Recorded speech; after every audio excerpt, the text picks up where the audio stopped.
Welcome, Pewter Report readers and listeners, to another edition of the Pewter Report podcast, energized by Celsius. I am John Ledyard, here with you on a wonderful Tuesday afternoon, ready to talk some Bucks, ready to talk some NFC South with our guest, the one and only Ben Solak of the Draft Network and of Locked On NFL Draft. But before we do that, as always, and we do have a full slate of topics to discuss today, including what this NFC South super team that Ben and our friend Trevor Sikkema have compiled looks like. We'll get into that in a second, and why the NFC South might be the best of their divisional super teams. But before we do that, got to talk about and shout out my friends over at Celsius. Drinking the Orangesicle again today. It's my favorite. Whenever I drink it, I feel like I just got to go back to the Orangesicle well, kind of over and over again, because it is my favorite flavor, I think. But it's great stuff from the Celsius Heat line. No sugar. Energy drink that doesn't have the letdown, doesn't have the drop-off, clinically proven. It's a dietary supplement. It helps you to burn fat and accelerate metabolism, and it tastes great. I love that about the Celsius. And guess what? There's an opportunity for you to get some Celsius of your own. Obviously, you can go to Celsius.com and do that as you is that. Pewter Report podcast listeners, if you love Celsius, and we know the majority of you do, we've got a special opportunity coming up later in the show that you're going to want to stick around for, an opportunity to win a case of your favorite Celsius energy drink flavor, as well as the hottest and tastiest new protein bar on the market. Fun and exciting stuff with Celsius. As always, we had a bunch of people sign up for this giveaway, and I will talk more about that giveaway later in the show, as I always do. But first, got to bring in our friend, Ben Solak. Ben, can you hear me okay, man? What's up, John? How you been? I am doing great, man. Ben, for those of you who don't know, ladies and gentlemen, is one of the hosts of the Locked On NFL Draft podcast. And on this podcast, Ben, we have a topic that we must get into. I was very excited when I saw you kind of tweet out. You and Trevor came up with basically super teams from each division, and you said, okay, here's where you'd like drafted the best team basically from the 4 teams in each division, and then you kind of stacked them up against each other, and you kind of said, okay, we're doing this bracket now that they're going head to head. We're doing this bracket tier type of competition between these teams virtually, obviously not. I wish it was real. You should have played the games out in Madden. Was there any consideration of that? There were listeners who did do it. I don't know what the results was. I didn't check it, but Trevor was coordinating with them. I haven't played a Madden game since Donovan McNabb was on the cover. So I didn't even know you can make teams in Madden until like this past week. But we had listeners who did it. Yeah. Yeah, I also have not played Madden for a very long time. I definitely have not played Madden in the range of time in which something like that you've been possible. Able to do that, right? Right. Like, Trevor's like, yeah, you just import the teams. I was like, what do you import the teams? Yeah. Like, how does this happen? It's not a real team yet, Trevor. Yeah. Like, so whose idea was this? What was the kind of the genesis behind it? It's just like fun off-season stuff? I mean, you have podcasted with Trevor before. You know this was Trevor's idea. You're asking me, but you know it was Trevor. This is true, yes. I just saw on the schedule NFL Antarctica Invitational. And I was like, all right, well, Trev's going to explain this to me at some point. Right, and Trev's, to say that it was, we made super teams from the division is true, but for Trevor, it was world cataclysm, apocalypse, Earth needs to be repopulated, or at least population needs to be redistributed. We need to encourage people to move down to the unpopulated 7th continent that is Antarctica. How are we going to do it? We're going to host a 1-year NFL Invitational featuring 8 super teams from each division. And so... What an incredible premise. Right. Classic, right? Like, it wouldn't have been enough to just be like, let's just see what the best teams in each division are. Like, no, we got the fate of the world's got to be at stake. And so... Right, so that was the idea. I got to name the teams after Antarctican creatures and regions, which means I also learned about Antarctican geography, which was fun. So you were researching Antarctica to do this, not like intentionally. Like at first, I was like, "Oh, we should name the team that's the Penguins. That's fun." And then like fast forward 5 teams, and I'm like learning about treaties signed during the Cold War to make sure that nobody put nukes in Antarctica because this was a legitimate concern. So regardless. Right. We draft those 8 teams. And the fun part was not only talking through some of the positional battles, seeing what positions are strong across all divisions and what aren't. You kind of get an appreciation for just how good the AFC East's corners are when you go and look at all the other divisions. You know what I mean? So understanding how teams build within their division to beat the teams in their division, because as you very well know, every NFL team sets that priority in the summer of we're going to win our division. And so they like to build to beat their division. Being able to go through that and kind of think about how we would construct teams to deal with playing in like a super tournament like this and like going up against all-stars, like what can you do creatively to put together a roster? It's fun June thought experiment stuff. Yeah, that's great. Was there weather considerations given to these lineups when they were selected? So it's in a dome. And also Trevor turned injuries off, which my whole first day, which was the NFC South, I was like, all right, gotta be prepared for injuries. And Trevor was like, nope, no one's getting hurt in like sub-zero temperatures, which I tried to argue the science of this, but he didn't care. And that does make it fun because it's so difficult to know where a guy's going to be at with injury. But yeah, no weather considerations given. It's all in a dome, so we don't have to worry about noodle arms and the dangerous high winds of Antarctica. I was going to say, I remember Josh Allen probably would have been the first pick because I just remember how big a deal that arm strength to cut through the wind in Buffalo was. That was very important. Prime Antarctica player for sure. Okay, so to give people a better idea of what we're talking about, because some people they might have some clue. I think we've explained it somewhat, but some people might not know exactly what we mean. So basically, what you guys did was you went through and you took like the players in the NFC South and you just drafted who's the best quarterback in the NFC South, and you drafted them. And obviously that was Tom Brady, and that probably didn't take a lot of deliberation, but some other positions probably did, even in the NFC South. I mean, running back, let's just start there. For example, you only chose one running back for the starting lineup for the NFC South, and you chose Christian McCaffrey and not Alvin Kamara. How was that? What was that process like? Would you guys go head to head, and how do you break the tie if you guys saw it? So that process was, dang, this is not possible. Who do we want to pick? You know what I mean? When it's McCaffrey and Kamara, it's all right. You can't make a dual threat argument because they're both unbelievable dual threats. You can't make this guy's only, kind of like a pass catcher gadget because they're both unbelievable between the tackles runners. Right. And then obviously with injuries off, now, the calculus of like McCaffrey coming off of major injury, whereas Kamara tends to have nagging injuries, isn't a conversation anymore. And so, it becomes, what is it you want to do?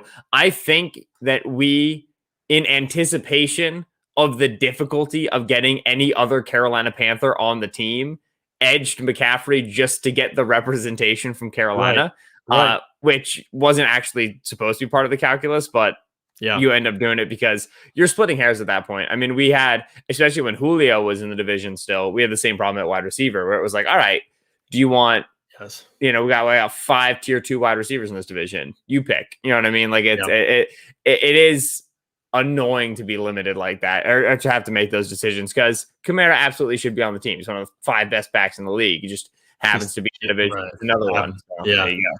Okay, so let me go outside the NFC South for a second because the whole exercise fascinates me. And I haven't looked at all the rosters yet on purpose, kind of because I wanted to be naturally surprised by some of that. I've looked at the South, obviously. But who was like, does a player stand out to you as like the worst player to make this team? Like, obviously, they're super teams. No. So we had that conversation. In the NFC East, we had to draft Michael Parsons to play linebacker. Because there's no linebackers in NFC East, right? That's true. Jalen Smith and Leighton Vander Esch are obviously there in Dallas, and they're both big names. So they both really struggled last year. The Eagles obviously have nobody. The Giants brought in Blake Martinez to be, tackle black hole, but everybody kind of knows what Blake Martinez is as a player. And then with Washington, they let Kevin Pierre-Louis go, and so you have Cole Holcomb, who we got on the team as well. Good coverage linebacker. Cole Holcomb is legitimately like a pretty solid coverage backer. It's just he's a laid down player. And then John Bostic. And so it was like, all right, we're either going to take John Bostic and Blake Martinez or actually take a swing here. And we did with Michael Parsons. We also in the AFC West had to take AJ Johnson to play linebacker as well. Which again, AJ's not a bad player. No. That's a little bit better, but he's AJ Johnson. But Drew Tranquill, Kenneth Murray from the Chargers. Yeah. The Chiefs have no idea what they're doing. Let Damian Wilson walk. And then the Raiders, big money on Corey Littleton, Nick Witowski, and both of them were super rough last year. Yeah, so linebacker tended to be the spot where super weird players got in. We had to get like Jack Doyle for tight end in the AFC South too. You know what I mean? But like again, like he's like kind of a fine player. So yeah, there were definitely a few where we noted it. The other really funny thing, all those linebackers are probably ranked. PFF probably has them all ranked over Devin White though, so there is that. So yeah, but either way, the best part was reading the quarterbacks, because the quarterbacks go Tom Brady, Lamar Jackson, Aaron Rodgers, Josh Allen, Dak Prescott, Patrick Mahomes, Russell Wilson, and Ryan Tannehill. Because in the AFC South, barring what's happening with Deshaun Watson, who I don't really think is a legitimate candidate to be playing football anytime soon, Trevor Lawrence, Gardner Minshew, Carson Wentz, and Ryan Tannehill. Right. So, might have just gone with. I mean, Tannehill is good though. I'm glad you went with him and didn't go with Lawrence. Although I would have understood. It's just like the names are just so funny, because every name you're like, oh my god, a guy to worry about. And then it's Ryan Tannehill, and you're just like, oh, okay. AFC, maybe he dunks on everybody this year with Julio, but who knows? AFC South was our lowest seed. I want to say comfortably, if memory serves. Just that makes sense. Not a good division. Right. All right, let's jump back to the NFC South for a second. You had this wide receiver conversation that everybody wanted to talk about. Did you have the conversation when Julio was there, or had he already been traded at that point? We had the conversation when he was there and he was on the team. And thankfully, when we were having that conversation, we also talked about who would have been like first out for us. Okay. Not even thinking about a Julio trade, but just like, because there's so many names to mention. Right. And we agreed that, we had Mike Evans and we had Michael Thomas. Then Julio was our third. Well, he was our second or whatever, but Julio was on the team. And then that big conversation then was Chris Godwin and Calvin Ridley. And we landed on saying we'd probably take Godwin as the fourth spot if we wanted that fourth spot. Right. Lo and behold, Julio gets traded 2 weeks later, thankfully, before we did the brackets and did the voting and whatever. And so we popped Julio into the AFC South, which, shout out, I think, did we take out DJ Chark? I can't remember. We took out somebody who definitely, no, DJ Chark was still on there. But Julio went to the AFC South, and then we put Godwin into the NFC South, which again, Calvin Ridley's doggone good ball player. And Calvin very well could have himself a ludicrous season now in Atlanta. But Godwin is, even for some of the injuries he dealt with last year and, kind of the growing pains with Tom Brady and whatever, Godwin's just too talented. Yeah, for sure. Well, that's super interesting to me, because it'll dovetail nicely into my conversation that I'll be holding next week on Bucks Briefing, and then a podcast after, I'm sure, to address any questions from fans. But next week for Bucks Briefing on Tuesday for my column, I will be writing about Chris Godwin or Mike Evans, who is better. Fans have asked me this consistently. Bucks fans, non-Bucks fans, who is better, Chris Godwin or Mike Evans? I have kind of said, oh, they're different, and I've been a coward, and I have sat on the fence. But that would be my answer, right? Which obviously, I don't sit down in the Bucks like you do. But who's better, Godwin or Evans? Apples and oranges, man. You can't get different. You can't get so different in terms of two wide receivers than Godwin to Evans. Just different games. So you just say that and then run away. That's what I've done. But now, today I really went back. I poured over the stats. I've obviously watched and rewatched the tape. And I've looked at my scouting categories actually for wide receivers that I use. And I've kind of run them through that. And I feel pretty confident about the conclusion I've reached, which I will write about on Tuesday, and I will not let anyone know. But you can react to it naturally when you see it on Tuesday, Ben, next Tuesday, a week from today. Knowing what you like, I think I know who it is. Oh, do you? Find out Tuesday. Yes, I do. Okay. You just think I like to start stuff, don't you? No, I just think I know. Listen, you know what I like. I know what you absolutely. I remember your wide receiver draft takes for the last couple of years. So I think knowing what you prioritize, I think I could guess who it is. But that'll be for the people later. That's right. Yep. I'll have a detailed breakdown of why. But that discussion to me is fascinating, because the recency bias with Michael Thomas, no matter how much you're aware of recency bias in your head, it's hard to get away from it when it comes to splitting hairs on really good players, right? Like Calvin Ridley was the most productive wide receiver in this division last year. There are probably some Falcons fans that want Ridley over one or two or maybe three of these guys. I mean, that's probably how they feel about it. Obviously, you get into other fans and they're going to be like, oh, Evans has been around longer. God, we know these names a little bit better.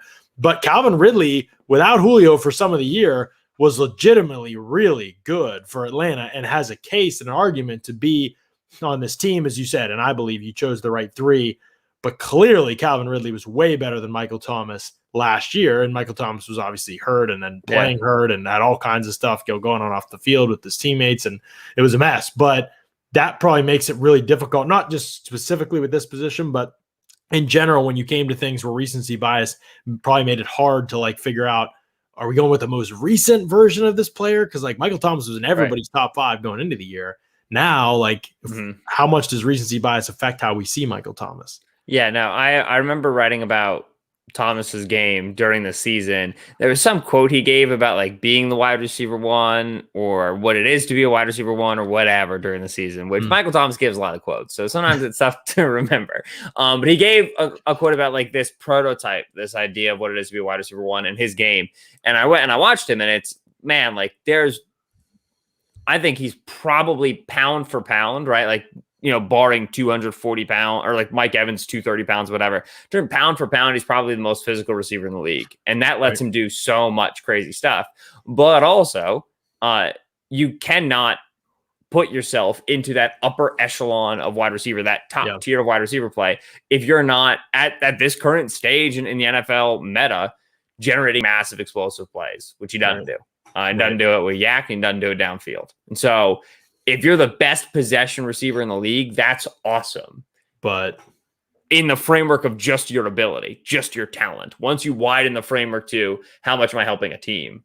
Right. How much does my target assist our team and our goal to go score a touchdown relative to a Stephon Diggs target or a Julio Jones target or a whatever, you know, whoever you want to talk about target? It's less than. And so it is tricky. It's a little bit similar to the conversation around positional value. And it's okay. If you're the best linebacker in the league, do you impact the defense as much as the 5th best corner in the league? Probably not. And that's why the 5th best corner gets paid more. And so with Thomas, I believe very strongly he's one of the most talented receivers in the NFL. Value changes the question, and his talents don't lie where value lies for wide receivers, which makes him a difficult conversation. With that said, I'm happy he got in there because I think he deserves it just for how well he plays the game. So did you argue for Godwin over him then because of the argument which you're laying out here now for value at wide receiver? I wanted to get Mike Evans in for sure. Right. And then obviously I think Julio was kind of like a no-brainer as we were going through it. And then I wanted Thomas at 3. And it's like I said, it's because of just how talented he is. There are very few receivers, at least in my limited memory of like, you know, going through guys that play the game the way he does. And because he presents that unique play style, he is a difficult cover because you as a corner have to change your paradigm for how you play the game when 13 is lined up against you because just other receivers do not come at you the same way. And that's the basis of Thomas's, you know, image of himself and his wide receiver 1 status is that like he can really take it to corners in a way that not a lot of receivers can. So I was fine with him on there. He had a downer year. Same thing is true of Godwin. And so it's difficult to like be able to say with your chest, like, oh, this guy's on this certain arc or whatever. The guy who I wanted to make sure we got on because of his arc is Mike Evans, because you can't have 5 1,000 receiving yard seasons in 6 years. And then, other guys are more talented. You're just a jump ball guy. Yeah, but he's the most ludicrously consistent jump ball guy that's ever existed. You know what I mean? So Evans was the guy that I was determined to get on. And then Thomas, Godwin, and Ridley is a hard conversation. Right. Yes, I agree. It's a hard conversation between all those guys. The value conversation is interesting when you compare Godwin and Thomas. And as you talk, my wheels are spinning, and I'm like, maybe I include Michael Thomas in this conversation too with Mike Evans and Chris Godwin because and that's the value conversation comes up a lot because Chris Godwin is per target. I mean, he's one of the surest things in the league. He creates plays down the field. His contested catch rate dwarfs, frankly, Mike Evans even over the last 2 years. I mean, it's like there's really not anything Chris Godwin doesn't do at a really good level. That's what makes him. It makes him, when you talk about value, that matters, right? Because like what you're saying about like per target on a per target basis, plus ability to create splash plays, in ability to score touchdowns, you know, and he's a little more after the catch probably. I don't know. Thomas to me has always been kind of underrated after the catch, even at Ohio State, but yeah, he's tough. He doesn't really run away from anybody, right? And that's how you got to be able to, if you're a wide receiver, create explosives after the catch. You got to be able to run away from guys. None of those guys in the South are really run away from. Yeah, DJ Moore maybe if you get to that branch. Yeah, which we didn't even mention DJ Moore, which maybe has Panthers fans upset, but Panthers fans feel a certain way about DJ Moore that I just cannot get my head around. It's not that he's bad, but come on. Yeah, it's just right. Let's be honest about where he is. Yeah, like we just got to be realistic. I think. We got some questions here. Actually, do want to give a shout out. Ben Stoltz says, just finished his LSAT and crushed it. So happy to spend the afternoon with you all. Pumped for you, Ben. That's awesome stuff, man. Glad you shared that with us. I appreciate that. Ren wants to know, our friend Ren Dax wants to know, for a $5 super chat. We appreciate you, Ren. Thank you. Ben's Drew Lock analysis is spot on. Ben's fruit takes are bad, but calling the song Two Steps Twice hype song or slapper is beyond unforgivable. Firstly, shout out Ren for being very aware of my opinions on things. That was three things. Aware. Two Steps Twice is an unbelievable song. It's a tremendous hype song. There's a reason Foles closes all of their sets with it. They wouldn't close their sets with a song that doesn't have ungodly hype. I disagree. There you go. There's your retort, Ren. Ren will not give up this argument, by the way. We will receive several other comments from Ren. Good. Listen, every time it comes to $5, that's what I want to see. There we go. Arif Hassan, I don't know if you've heard of this guy or not. He says, why is Ben Shapiro talking about the NFC South? We had Eric Crocker today compare me to that kid who played the Nazi in Knives Out. I just don't like, why do I got to look like every awful white person? Like, it's just, I need something, man. I was thinking about this. Like, I just need, I don't know if it's just like a haircut or something. I need something that's defining about my appearance that will separate me from all these other like clean shaven, regular hair, skinny white men who are awful people. I've never seen you get compared. Like, you've been compared to more people than anyone I've seen it, period. Like, anywhere. It's because there's a lot of very boilerplate, I guess, white dudes who try to get really prominent positions in whatever. No, I remember when I called you Five from the Umbrella Academy? Yeah. I had a Lyft driver in Carolina say that I looked like Tom Holland. It was the greatest thing that ever happened to me. And so now I just tell people that I'm like, yeah, everybody says I look like Tom Holland. One person has said that I look like Tom Holland. It's not that far off. We're just gonna ride that as far as we can. Yeah. I was all dolled up for Joe Marino's wedding. That's why I was looking good. So there you go. That's funny. No, I get a kick out of that. That's hilarious to me. But yeah, okay. So back to this NFC South conversation. Tight end was easy for you, right? Rob Gronkowski. Yeah. This was a quick one, right? It was honestly hard because at first I forgot Gronk was still under contract. In my head, he was just a one-year deal, right? Oh yeah, he's there. Yeah. So no, Gronk was easy. The people also laughed because when we put up the screenshots of all the teams, every player had their full name except for Gronk, who we just wrote Gronk, and I didn't even like think about editing that to be correct. But yeah, no, Gronk was an easy one. I remember tackle being a little bit tricky. I was gonna say, yeah. Not having Tristan Wirfs in here, and I know you got two good ones, no question. Teron Armstead, Ryan Ramczyk. Was it just like it's only been one season, so we're just gonna? Yeah, it was, but it was Trevor who was pushing that. I wanted to get Wirfs on there. If I'm remembering that correctly, we have a lot of debates, so there's a chance I have that flipped. But I'm fairly certain I wanted to get Wirfs on there. I thought Wirfs played the best, was the best right tackle in the league last year. Yeah, and tackle is a position where usually it's a long on-ramp for a rookie. Usually it takes a year or two to get settled. The idea that he would be that good as a rookie, it's not really a position where I think you see a sophomore slump, like barring Mike McGlinchey losing 30 pounds. Like, we don't really see tackles come in and be really good early and then struggle afterward. And so to me, it was, I have reason to believe that Wirfs is just going to become one of these 10-year dominant tackles who just never is anything but that. And certainly Ryan Ramczyk also has that to him.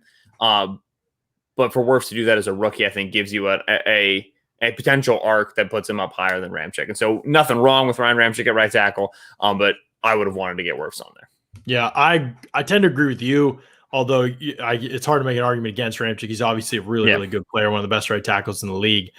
And Wirfs has only done it for one season. I definitely do like to see more, just the degree to which he played, against the competition that he played on an island. The Bucs just don't really give him a ton of help. They just don't. And this is a drop back, deep passing attack. It leaves you in those situations. And he's coming out of Iowa, where he had to pass set with a empty outside shoulder with no tight end 6 times. You know what I mean? Without like run action, without play action. And so he just walks in the league just immediately, just like Tom Brady dropping back, and he's just as casual as can be.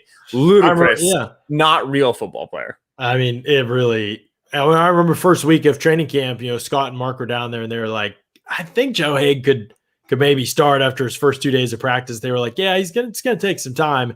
And like by the end of the next week, it was just like, what? Like the coaches were like, Right. I mean, just the degree at which he picked everything up. It's just that's the stuff that makes the scouting so hard. Not that you and I sure I think we both liked Wirfs a lot in the pre-draft process, but it's just hard to like know how quickly, because even if we liked him, we saw like he's a little bit raw. Like there's things that how quickly is that going to happen?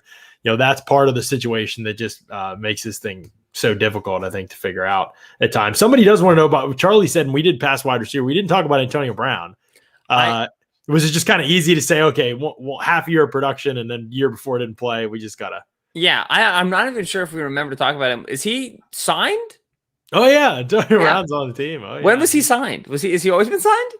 No, he was the last guy to sign. Oh, he or Blaine Gabbert were the last guys to re-sign. But it's been known that he would sign for about 2 months now, and then I think about 4 or 5 weeks ago he actually physically signed. This is the first time I've thought about Antonio Brown being a Buccaneer in months, and so certainly I think Antonio has that level of talent. Sure. Yeah. I think he should have been in the conversation for sure. I still feel fine with the 3 that we've got because Antonio. It's tough to remember what Antonio Brown is now, separate than what he was when he was with the Steelers, because obviously so much has happened between then and now. Yeah, and he was awesome last season once he learned the offense, but he came in week 9 trying to learn the offense while playing 20 snaps a game. It was just, the end of the season, we definitely saw it. Then he was hurt in the playoffs some, and he obviously made some great plays. The last couple of weeks of the season, he was absolutely lights out. I wouldn't surprise me at all if Antonio Brown's like, if we look back at the season, we're like, oh, I think Antonio Brown was the best receiver on the Bucs this season. Would not surprise me one bit. Wow. But what a problem the Buccaneers have. Yeah. It's just hard to say that going into the year right now. Like we've only seen so little of him over the last 2 years compared to these other guys. But good question, Charlie. He should be mentioned in this situation as well. Mark wants to know, is it not possible that Gronk won't start? Oh, double negatives throwing me off. I think he's saying, is it possible that OJ Howard starts over Gronk this year? Thank you. Yes. No, I don't think so, Mark, because of the superiority of Gronk as a blocker in this offense. That really, really matters. But I think they're very, very excited about OJ Howard coming back into the connection that he has with Tom Brady for sure. That might make this tight end conversation hard at some point, but right now, pretty easy. At center, you had Ryan Jensen. At guard, Ali Marpet, Ryan Ramczyk. Ali Marpet and Eric McCoy. So you have McCoy. He's the center for the Saints? Yeah, but he's played some guards, so just slide him over. Yeah, pretty much it was. All right, who are the best 3? And there's no way we're not taking Ali. There's no way we're not taking Jensen. And so then Matt Paredes, if you like him that much at Carolina, even then he's more of a center body type. He's kind of got to stick there. Nothing really in Atlanta that's impressive on their interior line. Eric McCoy is the best interior player for the Saints. Is he big enough to play guard? Yeah. And so you feel comfortable, in this hypothetical bumping him over. But it was looking at best 3, and there's absolutely no way that Ryan Jensen's not making that. And so center gets locked up pretty quick. Right. Nope. I got you completely. I think you guys picked a really good, there's the whole group. If you look at the offense, you guys picked 10 of the 11 are Bucs or Saints players. And then 6 are Bucs and 4 are Saints on offense, and then you had 1 Panthers, the Christian McCaffrey. So no Falcons on offense, which is somewhat ironic because that's the side of the ball that they actually have talent on. Right, Julio would have made it, and they got rid of Julio. And okay, maybe Kyle Pitts is great. Even if he's great, he's not going to be Gronk. And we're generally not trying to take rookies. Calvin Ridley very well could have made it. The one thing that even when they had Julio and people were like, they're going to be really good, is the fact that none of the offensive linemen are even remotely in this conversation. The Falcons' offensive line was bad last year, and they have an offensive coordinator or a head coach now whose offense, Arthur Smith, is going to ask Matt Ryan to take deep drops in the pocket. Interior rushers are going to light him up.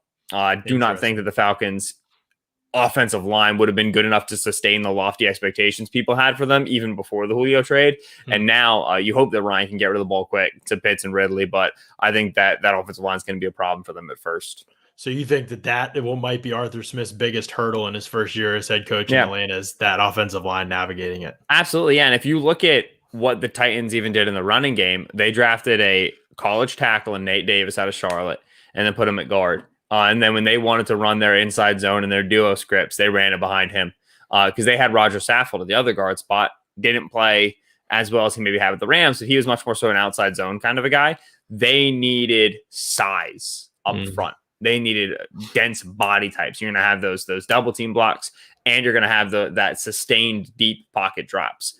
Not what Atlanta has up front right now. Matt Hennessy is a sub 300-pound player. They just brought in Drew Dolman to also compete for that center job. It's a sub 300-pound player. And if Dolman wins it, Hennessy playing at guard at 295 at 300. Yeah, that's not big enough. It's very frankly. Vita Van might eat that guy. Yeah. And so I think that we'll be talking in the 2021 offseason into the 2022 draft about how the Falcons' priority is to get bigger up front. Interesting. James wants to know what Calvin Ridley. I'm not sure what that question fully means, but we have addressed Calvin Ridley. Go back a little bit earlier in the pod. Yeah. The Calvin Ridley that plays for the Falcons at wide receiver, and he is good, but again, it's like this is a tough group to crack for sure. Mm-hmm. Andy wants to know about Stephon Gilmore. Guys, have you already addressed the cornerback Stephon Gilmore's chances of joining the Bucs D this year if he can fit under the cap? I mean, we have talked about it on other pods, could not fit under the cap as it currently is. Don't think the Bucs have much interest in going away from the group that they have right now. They like that group a lot. Having said that, though, Ben, let's just knock this out right now. You've thought about the Gilmore thing, I'm sure, some. What do you think? Like, he's holding out right now. It seems unlikely. I don't know. Maybe it gets resolved, but New England seems like they would be more positioned to move on for some type of return. Does it surprise you? I guess, first of all, does it surprise you that hasn't happened yet? And second, do you see any potential destinations for him? Doesn't surprise me that it hasn't happened yet. You generally try to keep good players in the building for as long as possible. Stephon Gilmore was Defensive Player of the Year 2019. Try to keep him in the building. Doesn't really matter how strong the rest of your secondary is. Oh, Nuggets awake. I Nugget. Yeah. But if you knew Gilmore wasn't going to show, like if he had made his position clear, I guess maybe they're negotiating. I don't know. Then, the thing is, I would be very surprised if Belichick is willing to trade Gilmore to a competitor. You can get a first back from Gilmore from a team that thinks they're competing that maybe isn't as much. You know what I mean? You call up your old buddy Vrabel and you say, "Hey, your team's so much better than it was last year. Just you need better corners. So give me a first for Stephon Gilmore." And then the Titans win 9-10 games. They usually do. You know what I mean? I think that the first team on Belichick's list that he would not want to trade Gilmore to is probably Tampa Bay. And so even if Gilmore gets traded, I doubt that they would be willing to trade him to a competitor. Also, you already have an elite corner on Carlton Davis. Don't worry about it. Yeah. Big Carlton Davis guy. Oh, okay. Do we want to jump there? I mean, let's go to corner then. Let's talk about let's keep this going. You guys selected corners, Carlton Davis and Marshawn Lattimore for the outside corners in this group. I'm trying to think through off the top of my head right now, and I'm competition for this, right? It was pretty clearly Lattimore and Davis. Yeah, I mean, even if you didn't like Davis, it would have been easy. Yeah, and no, Davis got in before Marshawn did as well. Davis has been, at least for me, it would. Yeah. Let's talk about it. Davis has been playing really good ball over the last year and a half. Marshawn Lattimore played really well as a rookie. And since then, it's been a little bit more touch and go. And since then, it's been a little bit more in terms of drawing penalties, especially when you play them both up at the line of scrimmage, which that's what the Saints asked from Lattimore, and it's what the Bucs asked from Davis, or at least when the Bucs got smart, it's what they started asking from Davis. Yes. Yeah, Davis is better built for that, better suited for that, and more successful there. Lattimore's still a really good corner. It's just the mercurial nature of the position has Davis on top right now, and that roller coaster is going to keep riding. You know what I mean? Every single year we've got a different list of top 10 corners, and that's because the position is just so hard to play well consistently at a high level. It goes Jalen Ramsey and that's how, like Stephon Gilmore, I said, is 2019 Defensive Player of the Year, 2021 the same. And some of that has to do with how much target you're getting. Some of that has to do with what the defense is asking of you. But for right now, if I needed to cover a number one receiver on 3rd and 5, I'd want Carlton Davis before Marshawn Lattimore. We'll see where we are next year. Right. Good point. I think especially about corner play year to year, very tricky, and a big reason why I would be pretty shooketh to trade. If you say Gilmore's worth a first, I would be shooketh to trade a first for Gilmore. Oh, you think some team isn't going to spend a first on Stephon Gilmore? Guaranteed. I don't disagree with you. Yeah. I would not want to be that team, I think is what I'm saying. Yeah, not that I don't think Gilmore's good. I do. But I think he's over 30 now. And just the reality is that that position. It's not like Gilmore's been Revis his whole career. Right? I want to say he's 29. Is he 29? Maybe. I always think Gilmore. Maybe he's turning 30. I always think Gilmore came into the league way earlier than he did. He was like a. Okay, he's 30, and he will be 31 on week 2, I believe. Okay, so I'm an idiot. Then yeah, Gilmore's old. Don't trade for him. Well, I just he wasn't the same last year, and it wasn't like he was like defensive player of the year conversation his whole career. He had a great year in 2019. He played well the year before that too. But it's like you said, the hot spots at corner are out there. I don't know. I mean, plus there's only 1 year left on his deal, I'm pretty sure. So I would be sure. No, the best way to do it is how the Bucs have done it. Every year, second round pick, third round pick. Just go. Yeah, exactly right. Yeah, I agree with you completely. I mean, depending on the where you're at in the draft and who's on the board, obviously, but the way that they poured resources in a position that's pretty fluid year to year is definitely smart. So, okay, so you're a big Davis fan. I also huge Carlton Davis fan. I said he was the most valuable, not the best, but the most valuable player on the Bucs defense last season because of the role he plays for them and the fact that the other corners on their team were kind of all over the place during the year. I agree with you on Lattimore too. Good points there. The funny thing for Bucs fans is he's always lights out against the Bucs. Like he just the Lattimore Evans rivalry is one of my favorite things just in the NFL. Good old fashioned corner hates wide receiver rivalry. Just every year in a very like legitimate, not cliched way, those games get circled, and that's just so much fun to me. Right. I agree with you. It is a blast. It has been pretty one-sided. Evans did have a touchdown last year, but overall, Lattimore's had a lot of success against Evans. It's been a tough one for Evans to kind of solve, I think, throughout his career for a plethora of reasons, probably. It's not all been Evans. James said he gets in Mike Evans' head. There might be some truth that Evans is an emotional player, I think, and Lattimore definitely thrives on that aspect of things for sure. So yeah, good analysis there. Eric says, have you noticed a difference in teams looking more for cornerbacks who will follow the star receiver compared to having a corner play a particular side? I think there's always that emphasis, right? You always would love for your corner to be able to follow if possible. I would assume most teams. So the corner on a particular side thing is a fragment of the Seattle defense, right? Legion of Boom, 2010s. Yeah. And some of that has to do with the technique that you're playing there in terms of that press coverage and working those kick steps. It not dissimilarly to a offensive tackle, there is a little bit of handedness there. There's a little bit of the more comfortable you are every time they release to the outside, it's to my left shoulder, and I work my feet to that side every single time, and you get more comfortable in that. In general, the league wants and always has wanted corners who can follow.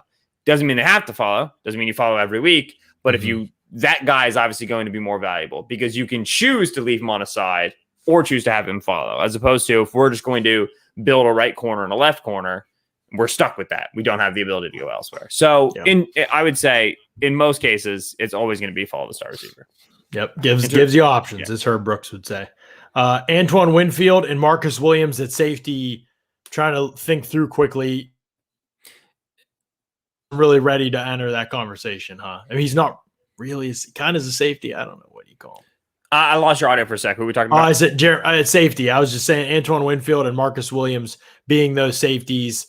Pretty clear-cut, easy decision in my mind. I'm trying to think through if Falcons kind of like lost their safeties, turnover there. Jeremy Chin and Antoine Winfield, obviously, so two guys who are rookies. Chin, super valuable. Antoine Winfield, super valuable. Chin is a little bit more valuable because he's a skeleton key, whereas Winfield's a little bit more of a traditional safety and has those traits. And because we have Chauncey Gardner-Johnson for our kind of flex spot, we knew we'd have two corners, two safeties, two linebackers, and then that seventh spot in the back seven, we kind of left open for each division. Chauncey Gardner-Johnson, one of the best nickel cover players in the league right now, technically a safety, has the necessary length to go up against the tight end and whatever. So a lot of the stuff that the Panthers like in Jeremy Chin, you also have in Chauncey. He's not as much of a blitzer linebacker type, but it's okay.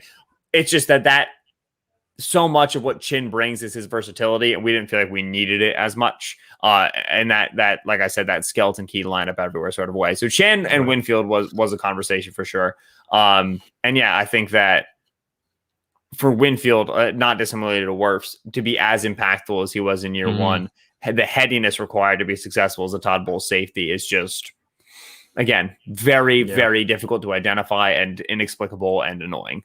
Yeah, that's one way to say it for sure. Do want to let people know about our friends over at MyBookie. One action-packed event, 2 title fights, and hundreds of ways to win. UFC 263 is going down this weekend, and if you're scrambling to place your bets, problem solved. MyBookie.ag has you covered. Better yet, use that promo code PEWTER, PEWTER, to make sure you are keeping up with all the latest bets over at MyBookie. If you want NBA and NHL playoff action, MyBookie has no shortage of game lines, championship futures, and they've got the best player props in the industry. Sign up and use that promo code PEWTER, PEWTER, to grab yourself some extra funds on top of your deposit and start your day off with a win. That's extra cash in your account so you can bet the best games and events all summer long. Bet anything, anytime, anywhere with our friends over at MyBookie. Speaking of throwing down some money, Ren Daxt is throwing down some money. Another $5 super chat from Ren. We appreciate that, and we appreciate Eric as well with the $10 super chat. Ren says, just let Ben know we will finish this 2 steps twice conversation at the 2022 Shrine Bowl practices. Hashtag everything is delicious. Thank you, Ren. I appreciate that. Ren, big shout out with the $5 super chat. So this Arif Hassan guy is back at it again. He says, crazy that this 12-year-old would have a bias against younger players. It is 3:40 in the afternoon where Arif is. And he has nothing better to do as a Minnesota Vikings beat writer than watch a Tampa Bay Buccaneers podcast and make jokes about how young I look. It's 3:40 on a Tuesday. Not even original content. Go take a walk. Right for your age. Hate to see it. The linebacker situation, Levante David and Demario Davis. I agree with you, but you said the flex spot. Was there conversation with the way Devin White finished the season? I know, yes, all year I was leading that charge. He's not as good as kind of the rep says. He's top 5 pick, and so that's kind of boosting him right now. But there was no doubt the flashes of talent were there. And then in the last 6-7 games of the year that he played in was like a totally different player. Did that play a part in this, or was it pretty clear you were going with the DB for that flex spot? In general, you want to go DB just because the nature of NFL defenses, you're going to have 5 DBs on the field more often. You're going to have 3 linebackers. Right. Trevor and I are both in the same boat with Devin White. I'm probably even like at the mast of the boat because I didn't like Devin White coming out. Or the mast is in the middle. I'm at the front, whatever it's called. You're at the part of the boat that's at the back. I'm very austere on the boat. Severe opinion. Right. Posterior boat. Got it. I love the fact that when he makes mistakes, he has so much physical talent that he's able to account for them. That is an awesome thing. It makes him a very high floor player because even he's got this variance to him. He makes these mistakes, but because he's got such closing speed, he's able to erase some of those issues. Right. With that said, those issues are there. And if there were a different division, and we talked in the beginning about some of the linebacker cores and how we had to go, I don't want to say dumpster diving, that's rude, but we had to go for some lower options. Sure. Devin White would have been no-brainer picks in those divisions. However, he's in a division with Levante David and Demario Davis. And so there's just not much you can do. Those two are high-quality athletes, polished veterans, proven guys. So if Devin White gives me a 17-game season of what we got in the playoffs, whole conversation. Let's go. Right. At this stage, still too much too early. Right. I mean, ascending player. Find a way. Right. Ascending player. It's fine to label him that and wait to see if that can happen. I think that's pretty reasonable. But you look at this edge defender group that you guys selected: Shaq Barrett, Cameron Jordan. Again, this is a situation where I know you like Brian Burns. We all like Brian Burns. Everybody likes Brian Burns out there. Right.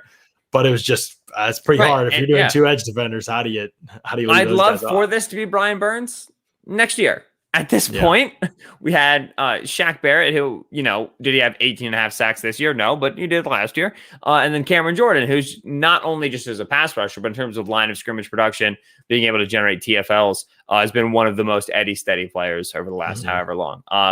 That echelon of edge is where Brian Burns wants to get and seems like he's well on his way. However, was a lighter player coming in. He's got to learn some of the finer points of run defense. He's not unlike Devin White, very clearly an ascending player.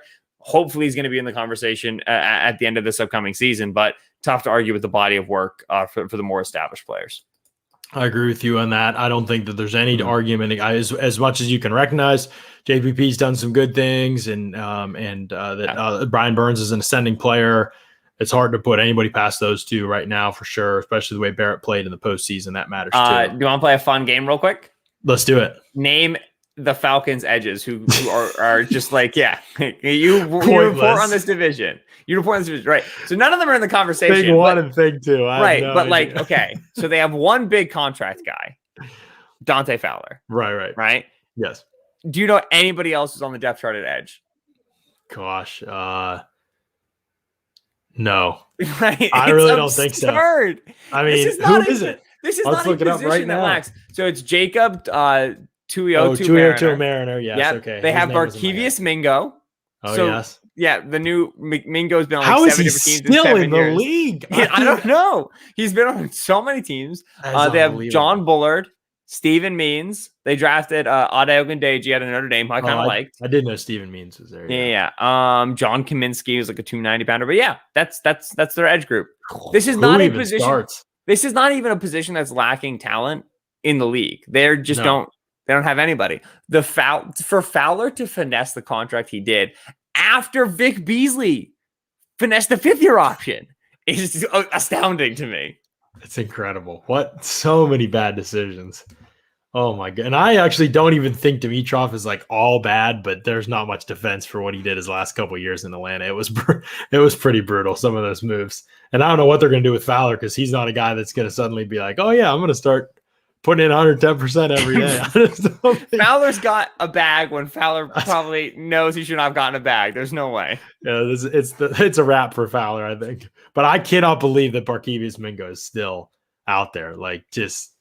I remember he was a bust like 5-6 years ago. It was just like, he's a bust, he's going to be out of the league. And he finds the weakest DN groups in the league and he just latches on. He was with the Texans last year. And Texas, yes, Houston. And there you go. It's just listen, the next coach he gets will be the coach to unlock him, right? You watch. No, yes, absolutely it'll happen. Vita Vea and Grady Jarrett at D tackle, that had to be the easiest one, right? I mean, there's some other good players, but come on, those are two of the top 7 guys in the league. Yeah, and also it works very well from like a body type and role perspective, right? Grady, a little bit undersized, not the best run defender. Let's put him less to Vita. We don't have to worry about that at all. If those guys ever got to play together, it would just be a nightmare. In a different division, I would have loved to have gotten my soapbox about David Onyemata for a little bit because I think he's a really good ball player. Doesn't get talked about enough, but is not a tier 1 defensive tackle, which when we're talking about one tags, nose tackles, Vita Vea is tier 1, and then we're talking about rush 3 tags, Grady Jarrett's tier 1. So shout out David Onyemata for being very good. Go to a worse division, and maybe you'll get to come to Antarctica for a year. However, Vita and Grady, the defense was pretty cut and dry. Which again, I think it had 5 Saints, 5 Bucks, and then the Falcon, Grady Jarrett. But it was easier than the offense for sure. Not for a lack of depth, just the numbers ended up that way that it was a little bit cleaner. Yeah, for sure. I mean, I definitely think that I was surprised that on the surface, Atlanta defensively, I did not think that they would. But then you look at Grady Jarrett and you're like, oh yeah, that makes sense. And obviously they have a good player in Deion Jones too. But they, one player for Atlanta in these 22 starters, one player for the Panthers in these 22 starters, and the rest, the other 20 are Bucks and Saints. And that you kind of just leads us to like looking at the division and saying the Saints are just still a really good team. But the quarterback question that kind of it takes it. I think Bucks Saints has become one of the best rivalries in football over the last year, just because of the Jameis thing. You've got the Lattimore Evans thing. Now you've got the Carlton Davis, Michael Thomas angle, and they're talking third matchup. They met in the playoffs. They kind of ended Drew Brees' career. Like that's a whole storyline. You got Levante David late in the game, like barking over to Kamara on the bench saying like, I want you to get back out on this field. Like after he hit Ty Montgomery. And so it's just like, you've got all this back and forth, right? And all this stuff on Twitter. And it just feels like one of those great rivalries, except now the Saints just have this huge question at quarterback that could keep it. That's the thing is you look at it from an accounting numbers perspective and you're like the Saints and the Bucks, loaded teams. And then you realize that there was no conversation at quarterback at all. And it's like, oh, you know what I mean? That's going to be that deciding factor. I still think this, like, because it's a division game, because you know your opponent, because you've been working so hard to beat your opponent, I still very well think that, the Saints will play the Bucks close. All you need is a weird Jameis game / 3 explosives from Taysom Hill. And, it becomes a 4-quarter game. That's how it always is in divisions. Bucs fans will know, one Falcon made it on this list, and yet playing the Falcons is always an endeavor. So when it's your division, those games that look like maybe they should have big discrepancies always get a little bit more narrow. Bucs and Saints are too talented to lose games that easily. But yeah, the Saints had a long time to come up with the correct Drew Brees ascension handoff plan. Right. And I'm not sure that they have it. And that could be to their detriment, because obviously they don't have the money to do a quick flex, do a quick reload. If Jameis/Taysom isn't it, then they're looking down the barrel of a couple years to rebuild this thing. Right. It is going to be one of those conversations with the Saints that when do they make that move if those guys aren't it? Because the draft is going to become at some point, the course by which they seem like they need to act with their cap situation. Hard to envision a trade unless they're getting rid of a Lattimore or a Thomas or a Teron Armstead, which I've mentioned before. A Teron Armstead trade, to me, it looks like a situation that makes a lot of sense for the Saints, even by the deadline, if they're not competing. Because I gave them a tackle in round 1 of a mock draft in like January, and people were like, "What are you talking about?" And I was like, "Well, they might not be able to extend Ramczyk, and if they do, they might have to trade Teron Armstead." Right. And that was not taken well. I think you're onto it. It hasn't happened yet. Right. But I think you're onto it. I look at that situation. If they start, 2-3 or something like that, you have to start thinking about your options, and you need to be able to clear space for other moves. You need to be able to get something for assets, and Armstead is still clearly a guy you could get a first round pick for, I think, even with some of his injury stuff in the past. So it will be the Saints' whole situation is something the Bucs will love to watch, because for years they were victimized by the Saints, and now the script is completely flipped almost. And the Saints, like you said, I believe those games will be close. Wouldn't surprise me if the Saints steal one, to be honest. But I definitely think that overall they're two teams kind of heading in different directions right now. But what happens with the future at quarterback for both is going to be very, very important, obviously, for seeing how this whole thing works out.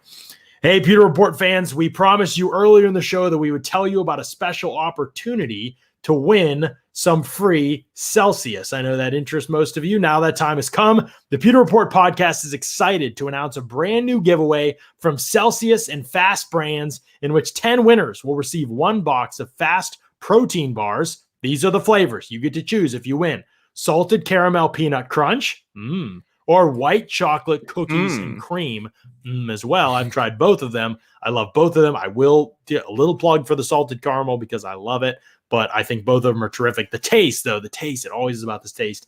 Can't believe how good they taste for protein bars, or just for anything. They taste like candy bar, honestly. And you get 1 box of those and 1 case of your preferred flavor Celsius energy drink. So you get to pick the flavor too of both. So that's terrific. You get a box and a case of both of those things.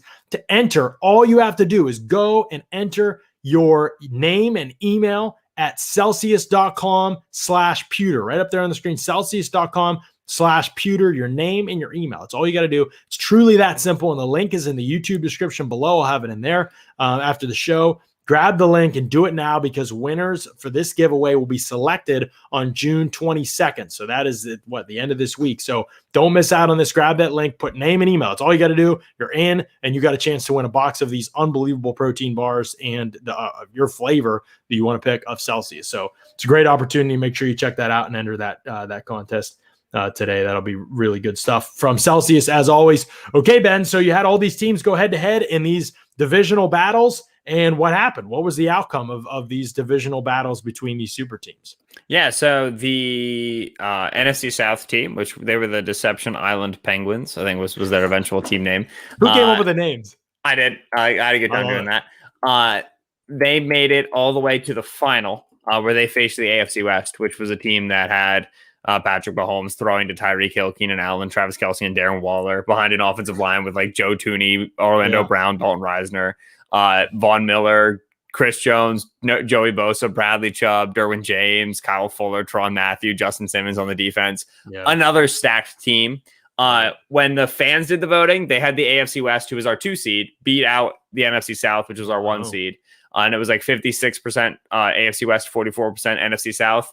For Trevor and I was about to say closer to a coin flip, but that's already pretty close. But it was close to a coin flip. We struggled to talk our way through the secondary in the NFC South being able to cover Tyreek Hill, Keenan Allen, Travis Kelce, and Darren Waller, which, like, Mhm. Nobody can. And if you're going Right. to sit in zone, it's Patrick Mahomes. And so, you know, Mhm. you could have Lavonte David and Demario Davis, who are two of the better zone cover defenders or linebackers, excuse me, in the league. Still, it's difficult to have full faith in that. So we ended up saying, yeah, that AFC West might score too many points. But it was funny that it ended up Brady versus Mahomes with so many Bucks and so many Chiefs, because it was basically just like take Super Bowl 54 was this last one, 54, and just soup 55. It up to like a 12, 55, yeah. So we ended up, that second seed AFC West with a bit of the upset win, but that's actually what I was going to point out to you. I was like, man, it's funny that it ended up being like I did the seed. I did the seeding, and I had the NFC South as the top seed, and I thought they were the best team. Yeah. But the more Trev and I talked about it, the more we were like, man, I'm not sure how anybody gets any stops anywhere. I agree with you. Neither corner group is unreal or anything. Not that, like you said, the position's so fluid in today's league, but Darby starting for the AFC West. Ooh, I don't know. I mean, Darby's a decent player, but I just think of the Bucs carving him up in the playoffs. There was somebody else there was another corner we were discussing. I can't remember who it was. It wasn't Bryce Callahan. It was somebody. But yeah, Darby had like a decent-ish season for Washington, and now he's in Denver, and it's tricky. Yeah, corner 2 was weak for them. We manipulated their defensive front so that we got Vaughn, Chris Jones, Joey Bosa, Bradley Chubb, and Yannick Ngakoue all on the team, which was Joey Bosa has definitely cheating. We have Joey Bosa and Bradley Chubb playing 3-4 defensive ends, and then Vaughn and Yannick rushing off the edge, which is just an absolute wood chipper over front. And we have only one linebacker on the team, but it's fine. That's funny. That definitely swings things maybe a little bit, but still, here's what I come back to in the trenches. I mean, obviously the D-line on the West is good, but both D-lines are great, but offensive line, that's a big swing in my opinion. Like, to me, I think the South has legitimately, you could make an argument Jensen's best center in the league, top 3 center in the league. Marquette's in that top guard conversation. Ramczyk, Armstead, and if Wirfs is on here too, just to say hypothetically, if you're just picking your best 5, and McCoy's a good player too, but if you bump Ramczyk to guard or whatever, and you're putting Wirfs out here too, if the potential starting offensive line, those battles against Vaughn and Bosa and Chris Jones would be. Listen, all we need is massive earth problems. We'll get to see this in Antarctica next year. So that's what we're rooting for. I mean, I'm definitely rooting for it. I think the offensive line though of the West, it's a good group, but there's no tier 1 players here to me, in my opinion. Orlando Brown, Brian Bulaga, Corey Lindsley, not a tier 1 center for you. Maybe. He's a good player. I like Lindsley. He's probably the best one in this group, I think. I think Tooney's a good player too. Definitely. I'm about to say Tooney to me is tier 1 for sure. Yeah, it's a good group, but I definitely think that Tooney would struggle with Vea as a matchup, maybe, in my opinion. But everybody struggles with Vea as a matchup. That's true. Good point.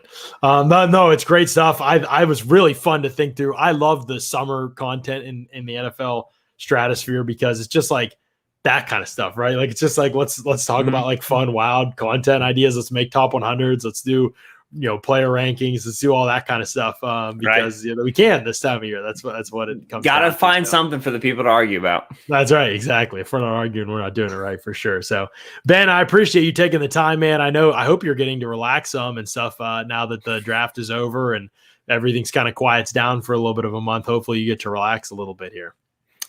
Yeah, we do our best. You know what I mean? It's there's always something to be doing. So yeah, I got a vacation in July that I'm looking forward to. Nice. Good stuff, man. Well, thank you for coming on the show. Thanks for sharing your insight and for this fun exercise that you and Trevor did. We definitely appreciated it. I know a lot of Bucs fans were very intrigued by it, and it was probably pretty exciting for them to see that their team populated most of that NFC South roster, that starting lineup that you guys put together. So it's pretty cool stuff. It'd be fun to build it out into full rosters too, but maybe we'll save that for another time and see what we can do. But